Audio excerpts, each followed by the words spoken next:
CMR ఆషాఢం శ్రావణం super sale up to 66% of 1+1 offers, combo offers ఇంకా మరెన్నో. కాంగ్రెస్ ప్రభుత్వంలో యూరియా సమస్య ఎందుకు వచ్చిందని ప్రశ్నించారు మాజీ మంత్రి కేటీఆర్. కాంగ్రెస్ నేతలు యూరియా మాఫియా వల్లే రైతులు ఇబ్బంది పడుతున్నారన్నారు. బీఆర్ఎస్ చేసిన తప్పుల వల్లే అందరూ అవస్థలు పడుతున్నారన్నారు ఎమ్మెల్సీ విజయశాంతి. లైన్లలో నిలబడే అరాచక పరిస్థితి రాలేదు. మరి ఎందుకు ఈరోజు కాంగ్రెస్ ప్రభుత్వం రాగానే తిరిగి ఆనాటి రోజులు మళ్ళీ చెప్పులు లైన్లో పెట్టి, ఆధార్ కార్డులు లైన్లో పెట్టి, ఎరువుల కోసం లైన్లు కట్టి వర్షంలో పండుగ రోజు కూడా తడిసిపోయే పరిస్థితి ఎందుకు వచ్చింది?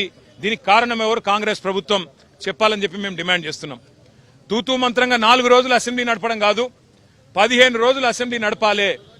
రైతుల అన్ని సమస్యలు, వర్షం అధిక వర్షం వల్ల, వరదల వల్ల ఇవాళ పంట నష్టపోయిన రైతుల గురించి కానీ, ఎరువులు సకాలంలో మీరు ఇవ్వలేకపోవడం వల్ల బ్లాక్ మార్కెటింగ్ కాంగ్రెస్ నాయకులు ఎవరైతే చేస్తున్నారో, యూరియా మాఫియా ఎవరైతే కాంగ్రెస్ నాయకులు చేస్తున్నారో వాళ్ళ వల్ల రైతులు పడుతున్న అవస్థల గురించి కూడా బ్రహ్మాండంగా సుదీర్ఘంగా చర్చించే అవకాశం ప్రభుత్వం ఇవ్వాలి. ఇప్పుడు వాళ్ళ పరిపాలనలో అనేక సమస్యలు ఉన్నాయి. వాళ్ళు చేసిన తప్పుల వల్ల వాళ్ళందరూ అవస్థ పడుతున్నాం.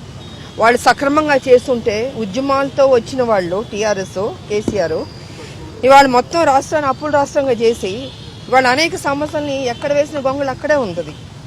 సో దాన్ని మొత్తం సెటరేట్ చేయడానికి మా ప్రభుత్వం ఉంది, చేస్తుంది, ఇంకా కూడా చేస్తుంది. కొంత టైం పడుతుంది. ఒకే రోజు అద్భుతాలు జరగవండి. ఎందుకంటే వాళ్ళు చేసిన తప్పులు, మరి అప్పులు అన్ని చోట్ల పెట్టారు. మనం అన్ని సెటరేట్ చేయాలని కొంచెం టైం పడుతుంది.